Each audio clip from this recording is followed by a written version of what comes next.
Bank খাতের সার্বিক পরিস্থিতি নিয়ে গণমাধ্যমের সাথে কথা বলছেন বাংলাদেশ ব্যাংকের গভর্নর আহসান এইচ মনসুর।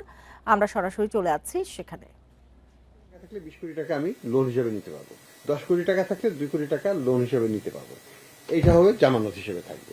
তো সেটাও আমরা করে দিচ্ছি যাতে ডিপোজিটরদের যে লিকুইডিটির সমস্যা, তারল্যের সমস্যাটা থাকে, বিভিন্ন সমস্যা, বিজনেস সমস্যা হতে পারে, অসুখ বিসুখের সমস্যা হতে পারে, সেগুলো অল্প একটু একটু কষ্ট একটু বেশি হবে।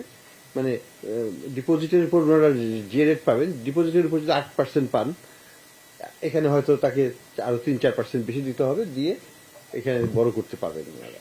তো আমরা সেই সুযোগটাও করে দিচ্ছি। আমাদের প্রত্যাশা হচ্ছে যে কাউকেই আমরা মানে একটা বিপজ্জনক পরিস্থিতিতে রাখতে চাই না, সবাইকেই আমরা একটা লাইফ লাইন দিতে চাচ্ছি।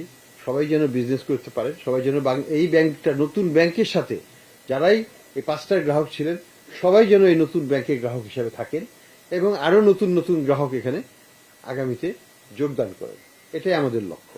এবং সেই জন্য আমরা যেটা করেছি, প্রত্যেকটা নতুন ডিপোজিট, এই যে 44 কোটি টাকা জমা হলো 2 দিনে, এরা সবাই কিন্তু ইমিডিয়েটলি টাকা উইথড্র করতে পারবেন, যখন ইচ্ছে পারবেন, কোনো অসুবিধা নেই। ইনারা সবাই কিন্তু মার্কেট রেটে ইন্টারেস্ট পাবেন, বাজারে যেটা চলমান রেট আছে ইসলামী ব্যাংকে যেটা দিচ্ছে সেই রকম রেটে, কম্পিটিটিভ রেটে আমরা এখানে মুনাফা দিচ্ছি আপনাদের তাদেরকে। তো সেই সব দিক থেকে বিবেচনা করে আমরা মনে করি যে এটাকে আমরা সুন্দরভাবে আস্থার স্থানে নিয়ে যেতে পারবো এবং যে ডাটা আমরা পাচ্ছি তাতে আমাদের আস্থাটা সৃষ্টি হচ্ছে।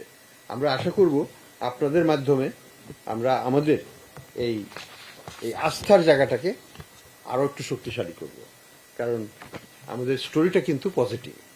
এবং এখন পর্যন্ত আপনাদেরকে এটুকু আমি বলবো, অনেক রকমের কথা আমরা শুনেছিলাম, অনেক রকমের ভয় ভীতি আমাদেরকে দেশের ভিতর থেকে, দেশের বাইরে থেকে বিভিন্ন পরামর্শকরা, বিভিন্ন অভিজ্ঞ ব্যক্তিরা বলেছিলেন, কিন্তু কোনোটাই কিন্তু আমরা আলটিমেটলি সবগুলি আমরা ওভারকাম করতে পেরেছি। এবং আমরা আশা করি যে আগামীতেও যে চ্যালেঞ্জগুলো আসবে, দেয়ার উইল বি চ্যালেঞ্জেস, এখানে কিন্তু কোনোটাই সহজে অতিক্রমযোগ্য নয়, কিন্তু চ্যালেঞ্জ আমরা মোকাবেলা করতে পারবো। আমাদের ইমিডিয়েট চ্যালেঞ্জ কি হবে? ইমিডিয়েট চ্যালেঞ্জ হবে আমাদের রেমিটেন্সের জন্য রেমিটারদেরকে উৎসাহিত করা। কথা বলছিলেন বাংলাদেশ ব্যাংকের গভর্নর আহসান এইচ মনসুর। আমরা এতক্ষণ সেখানেই ছিলাম।